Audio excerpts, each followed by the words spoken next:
Hey guys, welcome to my channel.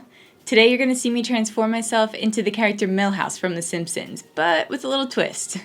So if you guys love seeing these transformations, then please make sure to subscribe and also click that bell to be notified whenever I upload a new video. So if you guys are interested in seeing this look, then keep watching. You guys know that I always start out with toner to tighten my pores and to get those eyebrows prepped. My favorite is the Thayer's Witch Hazel because it has aloe in it, which just helps to keep your skin from drying out. Now I'm just gluing down my brows with a non-toxic glue stick while the toner is still wet. The moisture from the toner helps to thin out the glue so that you have a smoother surface to work on.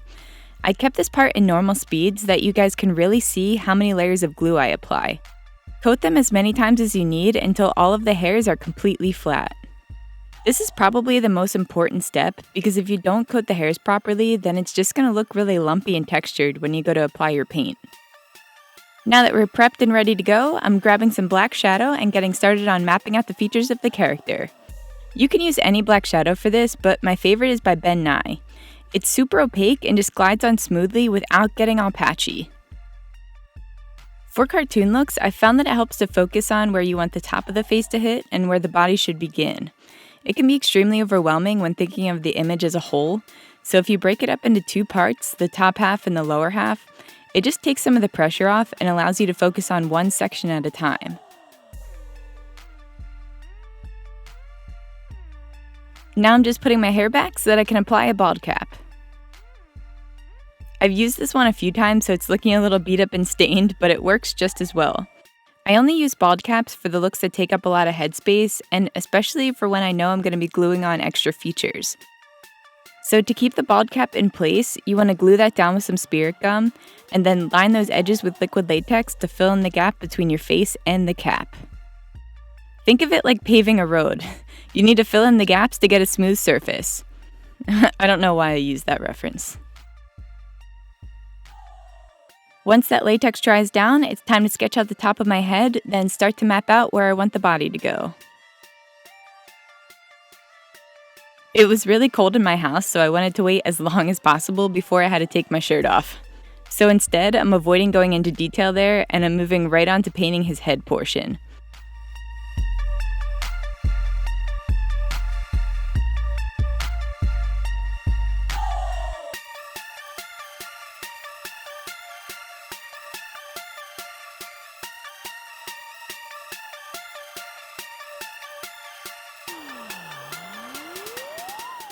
Now I'm just filling in that negative space with white to blend that into the background, and on to my favorite part, which is outlining. It's actually kind of creepy how satisfying this step is to me. But seriously, look how it all just comes together. I have no words. Once our house had some time to heat up, it's now on to the lower body. So originally, I thought it would be funny for Milhouse to be rocking some Jenna Marbles merch. But once I laid it out, it felt too crammed in for such a small shirt, so I knew I had to do something simplistic but iconic. So of course, Wu-Tang was a quick second option.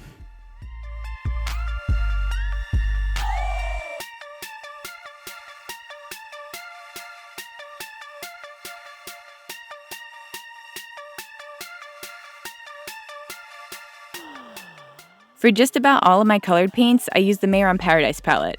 There are so many colors to choose from, and it lasts hours without getting dry and flaky.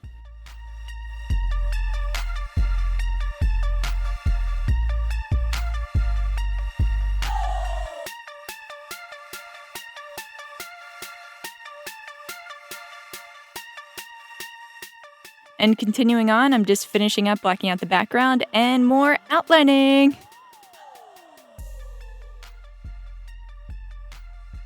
Now it's time for my paper props.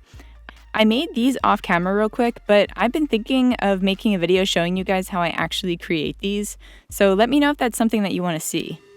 I make these out of cardstock paper, which is just a thicker paper that allows for flexibility, but it's still sturdy. So I'm just carefully lining these up with the edges of my drawing, and I use spirit gum to apply these.